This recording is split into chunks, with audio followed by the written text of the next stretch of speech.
안녕하세요. 저는 아들 하나를 키우고 있는 30대 후반의 여자입니다. 시댁 식구들의 도가 지나친 간섭과 가스라이팅에 2년의 결혼 생활 끝내 견디다 못해 종지부를 찍고 친정으로 돌아왔습니다. 저와 남편은 먼 친척의 주선으로 만나게 되었습니다. 저는 당시 대학을 갓 졸업해 중소기업에서 일을 다니고 있었고, 남편은 시어머니와 함께 떡집을 운영하고 있었습니다. 저보다 9살 많은 남편은 외모도 준수하고 성격도 서글서글해서 저로서는 왜 아직까지 혼자인지 이해가 안 될 정도였습니다. 저희 친정부모님은 아직 어린 제가 나이 차이 많이 나는 남편한테 시집 가는 걸 못마땅해 하셨지만 사실 당시에 저희 집이 경제적으로 많이 힘들었던 시기였어요. 아버지가 친한 친구분에게 큰돈을 빌려주었는데 그 친구가 연락이 끊어지면서 그 책임을 오롯이 아버지가 지게 되셨거든요. 그래서 솔직히 저는 저라도 빨리 독립을 하는 게 조금이라도 도움이 되지 않을까 생각했어요. 하지만 아시다시피 중소기업 다니는 여자가 벌 수 있는 돈은 한계가 있어서 독립은 꿈도 꿀 수 없었습니다. 그러다 지금의 남편을 만났고 저에게 자기 재산을 이야기하며 계속 저에게 관심을 표했기에 적어도 좋은 남편이 돼주지 않을까 생각했던 것도 사실입니다. 그런 선택으로 제가 이렇게 오랫동안 마음고생을 할 줄은 그땐 정말 상상도 못했어요. 연애할 때는 그래도 저에게 수뇌부 같은 사랑을 보여주던 사람이었습니다. 저를 보기 위해 새벽부터 저녁까지 일하고도 피곤한 기색 없이 회사 앞으로 찾아오기도 했고, 늘 저에게 결혼하면 최선을 다해서 행복하게 해주겠다고 약속하던 사람이었기에 저도 결국엔 마음을 열게 되었습니다. 하지만 결혼식을 올리기가 무섭게 상황이 달라졌습니다. 당시 시아버지는 이미 오래전에 돌아가셨고 시어머니와 신우가 같이 떡집을 운영하고 있었거든요. 처음에 남편을 소개받을 때만 해도 남편과 시어머니가 같이 공동으로 떡집을 운영한다고 하더니 정작 결혼하고 지켜보니 남편은 그냥 잔심부름이나 하고 정기적으로 받는 월급조차 없더라고요. 게다가 저더러 여자가 무슨 바깥 생활이냐며 때려치우고 떡집에 나와서 신우라도 도우라고 하시더군요. 제가 너무 속상해서 하루는 남편에게 결혼하면 행복하게 해준다더니 이게 다 뭐냐고 하루는 울며 따졌어요. 남편은 사람 일이 어떻게 마음대로 되냐면서 기다리면 좋은 날이 올 거라고 느긋하게 세상 편한 소리를 하더라고요. 한심하고 어이없어서 눈물이 주르륵 흘렀지만 차마 친정에다가 아쉬운 소리를 할 수는 없었습니다.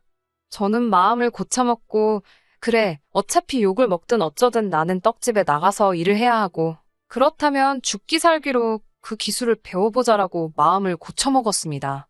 그렇게 해서라도 시어머니에게 인정을 받으면 된다라는 그 마음 하나였습니다. 이런 저를 생각하시면 답답하실 수도 있겠지만 그 당시 저에게 시댁은 유일한 동아줄이나 다름없었으니깐요. 그렇게 2년 남짓 시어머니와 신우의 구박과 핍박을 받으면서도 죽을 힘을 다해서 배웠습니다. 하지만 제가 열심히 일할수록 시댁 식구들은 저를 무슨 일꾼이나 머슴 정도로 여기는 눈치였습니다. 기술을 가르쳐주기는커녕 매일같이 더럽고 힘든 자빌과 무거운 쌀포대를 나르게 시켰고 숨이라도 돌리려고 하면 벌써부터 요령을 피운다, 꾀를 부린다며 저를 서럽게 했습니다. 심지어 남편이 피곤하다는 말이라도 하면 남편은 집에서 쉬라 하고 저만 불러내서 일을 하게 하신 적도 있어요. 하지만 그것보다 저를 더 서럽게 했던 건 떡집을 찾는 단골 손님들에게조차 제가 며느리라는 사실을 밝히지 않으시더라고요.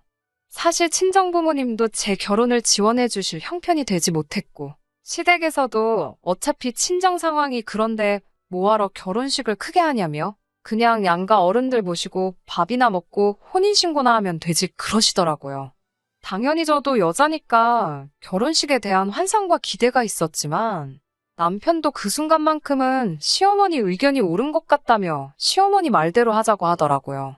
그래서 많은 분들이 제가 떡집의 아르바이트생이라고 생각하는 눈치였습니다. 가끔 이 처자는 누구냐고 물으면 시어머니는 뭐 그냥 도와주러 나온 이라면 말끝을 흐렸거든요. 그런 시어머니의 태도에 결국 힘이 들었던 저는 더는 이렇게 살 수 없다. 이혼을 해야겠다는 결심을 하게 되었습니다. 남편에게도 도대체 내가 지금 당신한테 시집와서 이게 무슨 꼴이냐며 신세 한탄을 늘어놓았습니다.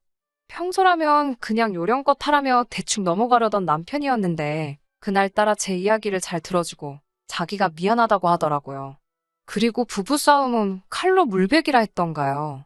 그렇게 남편이랑 술 한두 잔 기울이다가 그만 덜컥 지금의 아들을 갖게 되었습니다. 이혼을 하려는 타이밍에 아이가 들어서니 기쁘기도 하고 두렵기도 하고 마음이 복잡했습니다. 하지만 이유가 어찌됐건 찾아온 생명을 포기할 수는 없었습니다. 그리고 솔직히 아이를 낳으면 시댁에서도 저를 좀 달리 봐주지 않을까 하는 작은 희망도 생겼고요. 남편도 제 임신 소식에 매우 기뻐했고 그런 남편의 모습에 어떠한 변화가 있을지도 모른다는 기대도 생겼습니다. 하지만 시댁의 반응은 뜨뜻미지근했습니다. 특히 신우는 노골적으로 애가 아직 태어난 것도 아닌데 뭘 그렇게 다들 난리냐는 식으로 나오더라고요. 당시 시어머니는 신우에게 금전적으로나 사업적으로 많은 도움을 받고 있었거든요. 그래서 신우가 저에게 적대적으로 행동할수록 시어머니도 한술 더 떠서 저를 미워하시는 게 느껴졌어요. 그렇기에 저는 오기로라도 어떻게든 이 아이를 건강하게 출산해야겠다 생각했고 떡집을 관두고 태교에만 힘썼습니다. 신우는 자기는 애 등에 업고도 집안일이며 떡집일이며 다 했다며 저한테 유난이라고 눈치를 줬지만 이때만큼은 남편이 자기가 제목까지 할 테니 뭐라고 하지 말라며 신우를 막아주더라고요. 그렇게 저는 건강한 아들을 출산할 수 있었습니다. 시어머니는 손자라면서 저에게 처음으로 장하다, 고생했다 말씀해 주셨습니다. 그동안의 서름을 비롯한 여러 감정이 뒤섞여져 눈물, 콧물로 흘러내렸어요. 하지만 신우는 여전히 뭐가 못마땅한지 축하한다는 소리도 안 하더라고요. 그리고 얼마 뒤 저는 남편에게 이제 애도 생겼으니까 시어머니한테 자기랑 나 일한 거는 정확히 계산해서 월급으로 달라고 하면 안 되냐고 물어봤습니다. 그 전에는 저희가 돈이 필요하면 얼마가 필요하다 하고 시어머니한테 타쓰는 식이었거든요. 하지만 이제 아기도 생겼으니 제대로 독립을 해야 하지 않겠냐는 거였어요. 남편도 제 말이 맞다면서 시어머니한테 그렇게 물어봤고 시어머니도 그렇게 해주시겠다 하셨습니다. 결혼 생활 2년 만에 모든 것이 제자리를 찾아가고 있다고 생각했고 다행이다 싶었습니다. 그렇게 시어머니에게 둘이 합쳐 500만 원씩 3개월 간월급을 받았을 무렵이었습니다. 하루는 신우가 아침부터 전화를 해서 당장 떡집으로 나오라고 하더라고요. 그날은 제가 쉬는 날이었거든요. 그래서 제가 무슨 일이냐 하니까 따지지 말고 당장 나오래요. 허겁지겁 서둘러서 나가니 떡집 장부를 놓고서는 이게 무슨 돈이냐고 물어요. 보니까 시어머니가 저희 월급 주신 걸 월급이라고 적어놓지 않으시고 그냥 아들 며느리 생활비라고 적어두신 거예요. 신우 입장에서는 저희가 3개월 동안 1,500만 원이라는 생활비를 타간 거에 대해서 화가 났었나 봅니다. 그래서 저도 어머님이 왜 생활비라고 적어두신 건지는 모르겠지만 이건 저희 월급 주신 거라고 말했습니다. 그러자 신우는 월급? 아니, 무슨 월급? 가족끼리 월급을 왜 받아? 서로 돕고 살자고 이렇게 하는 건데 그렇게 계산적으로 한다고? 라며 저를 도끼 눈을 뜨고 노려보더라고요. 그러더니 저한테 너 솔직히 말해봐. 너 이 떡집 폴랑 삼키려고 내 동생하고 결혼했지? 그러는 거예요. 그래서 제가 그게 무슨 소리냐고 하니까 못 알아듣는 척 하지 마. 너 이 떡집이 욕심나서 우리 집에 시집 온 거잖아. 그러면서 애는 왜 낳았어? 왜 내 동생이 미덥지가 않으니까 손자 앞장 세워서 이거 뺏어가려고. 그러는 거예요. 저는 한 번도 생각해보지 않은 일인데 자기 혼자 소설을 쓰더라고요. 그래서 제가 신우한테 이 떡집 장사 잘 되는 건 맞지만 막말로 여기가 무슨 재벌사 업체 같은 것도 아닌데 제가 무슨 떡집을 삼키려고 시집을 오냐고 따졌습니다. 그리고 저 남편 소개받을 때만 해도 남편이 동업자인 줄 알았지만 이렇게 시어머니랑 신우 뒤치다꺼리에 막일이나 하는 머슴신세인 줄 알고 나서도 묵묵히 버텼다. 그것만 봐도 제가 남편 조건 보고 결혼한 게 아니란 걸 모르시겠냐고 쏴붙였습니다. 그러자 신우가 원래 가진 거 없는 애들이 무서운 것도 없지 않냐면서 자기가 보기엔 제가 딱 그 짝이라며. 그러니까 어디 감히 시어머니한테 돈 달라 소리 할 생각을 하냐 그러더군요. 신우의 말도 안 되는 억지를 듣고 있으니 분하고 화가 나고 막말로 차라리 동네 아줌마면 뺨이라도 한 대 치고 싶은데 차마 남편 누나라서 손도 못 대겠고 열받아 죽겠더라고요. 결국 저는 바로 남편에게 전화를 걸어서 당신이 누나한테 상황 설명 좀 똑바로 하라고 했습니다. 그러자 남편은 그렇다고 누나랑 싸우고 있으면 어떡하냐면서 일단 누나한테 미안하다 그러고 얼른 집에 오라더군요. 그래서 제가 남편한테 내가 뭐가 미안한데 사과를 하냐고 나는 못한다고 소리를 지르고 전화를 끊었습니다. 남편이 남의 편이라더니 아니 왜 저한테 사과를 하라고 하는 건지 이해가 안 되더라고요. 결국 팔은 안으로 굽는 게 맞구나 싶으면서 이 지긋지긋한 집구석하고 1분도 더는 얽히기 싫었습니다. 그리고 신우한테 이깟 턱집 한 트럭을 줘도 안 가질 거니까 걱정 말고 대대손손 헤쳐먹으라고 소리를 질렀어요. 저도 그때는 눈에 뵈는 게 없어서 솔직히 말이 막 나오더라고요. 그리고 네 잘난 동생 그렇게 아까우면 옆구리에 끼고 평생 살라고 했어요. 떡집이고 네 동생이고 다 필요 없다고요. 그러자 신우가 어이가 없다며 저를 한 대 칠 기세로 쳐다보더라고요. 그래서 제가 만약에 내 털끝 하나라도 건들면 그때는 나도 이판사판이라고 같이 쳐다봤습니다. 그러자 제 기세에 자기도 좀 놀랬는지 슬슬 자리를 피하더라고요. 저는 그 길로 집에 와서 짐을 싸기 시작했습니다.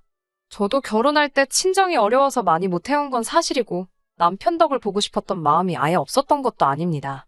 하지만 2년이 넘는 기간 동안 시댁에서 원하는 대로 직장도 때려치고 소위 가족 사업이라는 떡집 잘 되라고 저도 죽을 힘을 다해 새벽부터 밤까지 몸이 부서져라 일했고 떡두꺼비 같은 아들 손자까지 낳았는데 그래도 저를 이렇게 못된 여자로 매도시키니 더는 버틸 힘이 없었어요.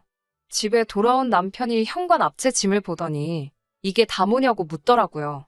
다 필요 없고 나는 친정으로 갈 것이다 말하니 지금 뭐 하자는 건데? 라며 제 앞을 가로막더라고요.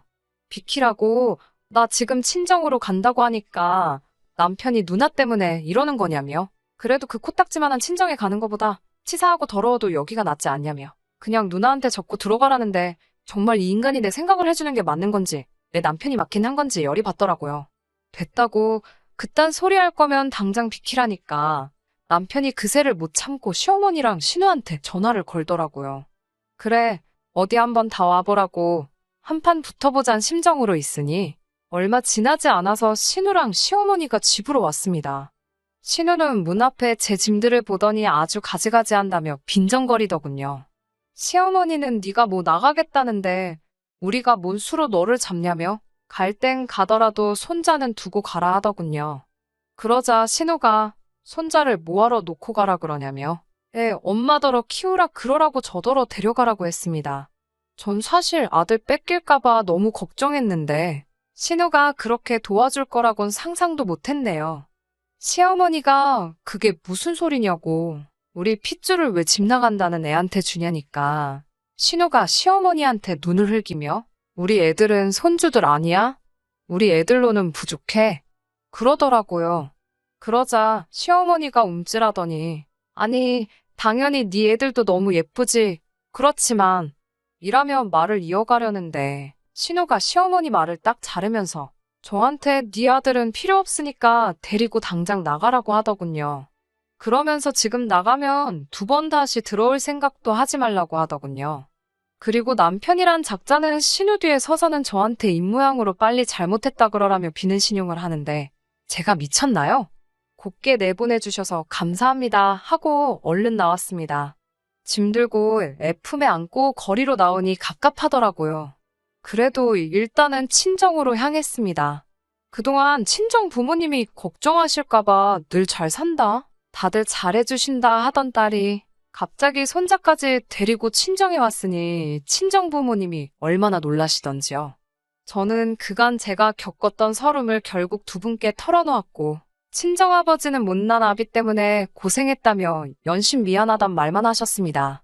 친정어머니도 바보같이 왜 그렇게 당하고 살았냐며 잘 왔다 하시더군요. 그러면서 이제라도 우리 넷이서 열심히 살아보자. 그럼 또 좋은 날이 오지 않겠냐고 힘내자 하셨습니다. 친정에 돌아와서 아들을 친정어머니께 맡겨놓고 당장 밥벌이 할 만한 직장을 알아봤지만 마땅치가 않았습니다. 그러는 와중에 저희 집에 생각지도 못한 소식이 들려왔습니다. 아버지의 돈을 빌려갔던 친구분이 연락도 없이 저희 집에 찾아오신 거예요. 친정아버지는 친구분을 뵙고는 한동안 말을 잇지 못하셨습니다. 친정어머니는 그 친구분을 보고 원망을 쏟아내셨고요. 도대체 우리한테 왜 그랬냐고 하자 미안하다며 말 못할 사정이 있었다고 용서해달라며 빌더라고요. 그러면서 이자까지 해서 챙겨 넣었다며 원금의 2배에 가까운 금액을 돌려주셨습니다. 친정아버지는 이럴 필요 없다고. 이자 같은 거 생각하고 빌려준 것도 아니고 잃어버린 친구를 되찾은 것만으로도 나는 행복하다며 말씀하셨지만 친구분은 아니라고. 그동안 너무 미안했고 고마웠다고. 그때 너 아니었으면 난 지금 이 자리에 있지 못했을 거라며 그 돈을 꼭 받아달라 하셨습니다. 그런 일이 있고 며칠 뒤 친정 부모님이 저에게 그 돈을 어떻게 하면 좋겠냐고 물어보셨습니다. 처음에는 당장 우리 가족이 사는 환경이 좋지 못하니 이사를 하는 게 어떨까 생각했지만 그래도 어깨너머라도 배워온 게 그거라고 순간 내가 떡집을 차려보면 어떨까? 라는 생각이 들더라고요. 그동안은 그럴 만한 목돈 자체가 없었으니까 아예 생각도 못했던 일이지만 지금 이 돈이라면 충분히 해볼 만하다는 생각이 들었거든요. 제가 떡집을 차리고 싶다 하니까 친정 부모님은 그 꼴을 당하고도 떡집이 생각이 나냐면서 징글징글하지도 않냐 물으셨어요. 그래서 제가 그래도 배운 기술이 그거 하나고 언제까지 이렇게 살 수는 없으니까 한번 도전해 보고 싶다고 했습니다.